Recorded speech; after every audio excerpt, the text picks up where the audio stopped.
Morning my dear students. Open your Shikhar Hindi की पाठ्य पुस्तक पाठ 8 सच्ची ईद। पाठ की भूमिका। यदि मन में सेवा भाव न हो तो मंदिर मस्जिद जाने में कभी भगवान या अल्लाह नहीं मिला करते। जरूरतमंद लोगों की सहायता करना ही सच्ची ईश्वर प्राप्ति है।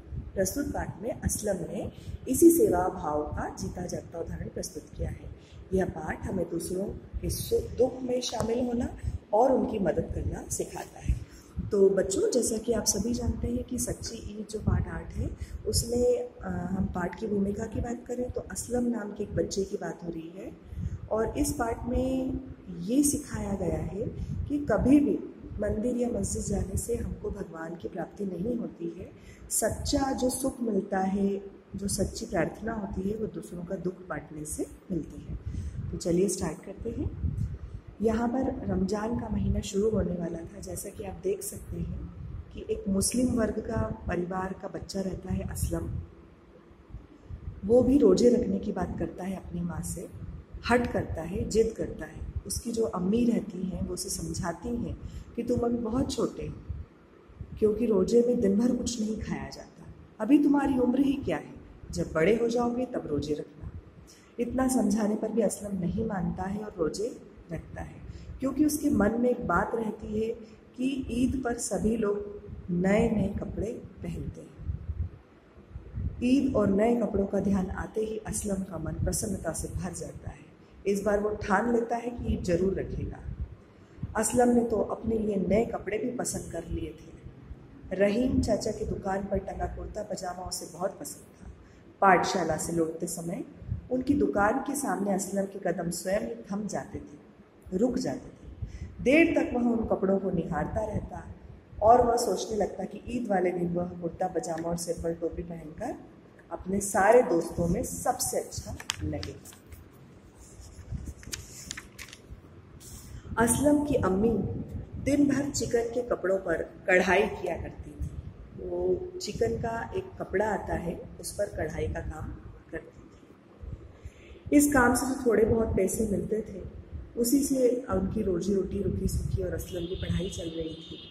आखिरकार रमज़ान का महीना शुरू हो गया। हठी असलम ने रोजे रखना शुरू कर दिया। वो अम्मी के साथ उठ जाता था और जो कुछ थोड़ा बहुत अम्मी बना देती चुपचाप खाकर पाठशाला चले जाता था। यह देखकर उसकी अम्मी को चिंता होने लगी।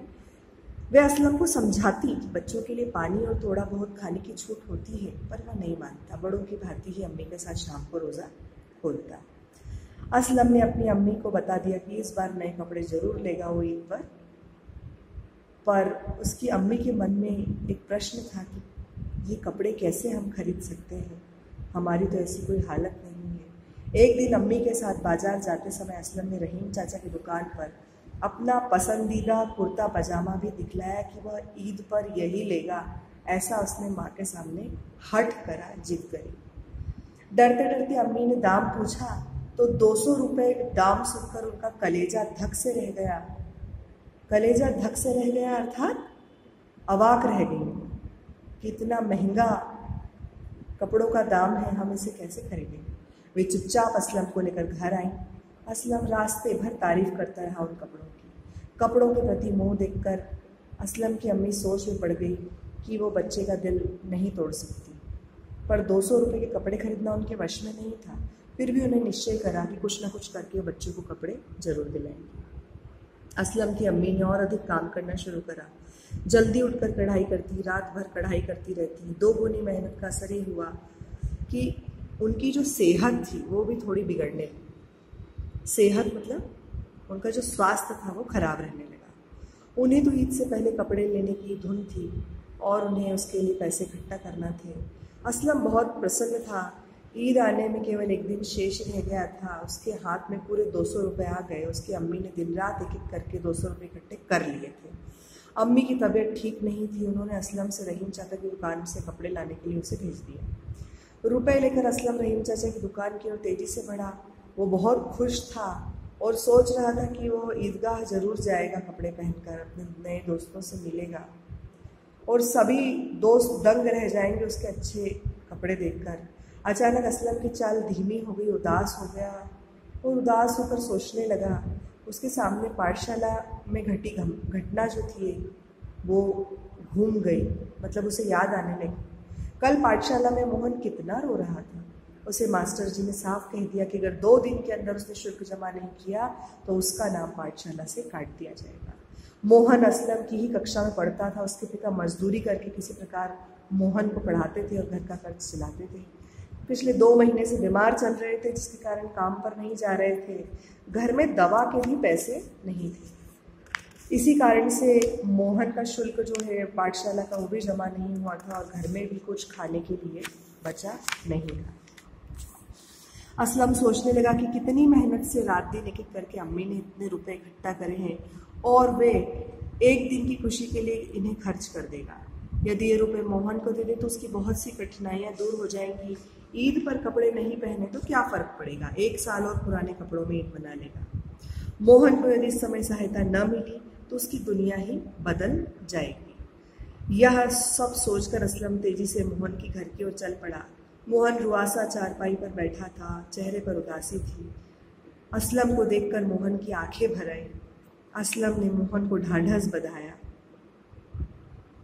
ढांढस मतलब दिलासा, उसे तसल्ली दी और उसे रुपए देते हुए कहा, मेरे भाई, इन रुपयों से अपने पिता का इलाज कराओ, पाठशाला जाकर शुल्क जमा कराओ। असलम के पास इतने रुपए देखकर मोहन अवाक रह गया। असलम ने उसे समझाते हुए कहा, मोहन, ये रुपए बहुत मेहनत के हैं। मेरी अम्मी ने मुझे कपड़े खरीदने के लिए दिए थे, लेकिन कपड़ों का क्या, एक हो या पुराने, झकाझक होना चाहिए। हाँ, इन रुपयों का इससे अच्छा कोई दूसरा उपयोग नहीं हो सकता। जैसे ही असलम ने ऐसा बोला, मोहन के मना करने पर भी असलम ने ज़बरदस्ती उसकी जेब में रुपए ठूस दिए, रख दिए। मोहन अपने आप को रोक नहीं सका, लिपट कर रोने लगा। असलम के रूप में उसने सोचा कि भगवान उसकी मदद के लिए आ गए हैं। असलम जब वापस अपने घर पहुंचा तो अम्मी उसे खाली हाथ आया देखकर हैरान रह गई। जब असलम ने अपनी पूरी बात अपनी माँ अम्मी को बताया तो उन्होंने उसे सीने से लगा लिया और उनकी खुशी का ठिकाना नहीं रहा। अम्मी के मुंह से निकला, मेरे लाल, तुम एक नेक बच्चे हो, आज तुमने सच्ची ईद मनाई है। नेक मीन्स अच्छे बच्चे। तो यहाँ पर बच्चों हमने असलम जो है एक ऐसा बच्चा था जिसने अपने जो दोस्त की मदद करी और सच्ची ईद मनाई। तो इस पाठ से हमें शिक्षा लेना चाहिए कि हमें भी दूसरों की हमेशा सहायता करना चाहिए। आपका जो बुक वर्क है वो आपके व्हाट्सएप ग्रुप में अवेलेबल कर दिया जाएगा। Thank you so much.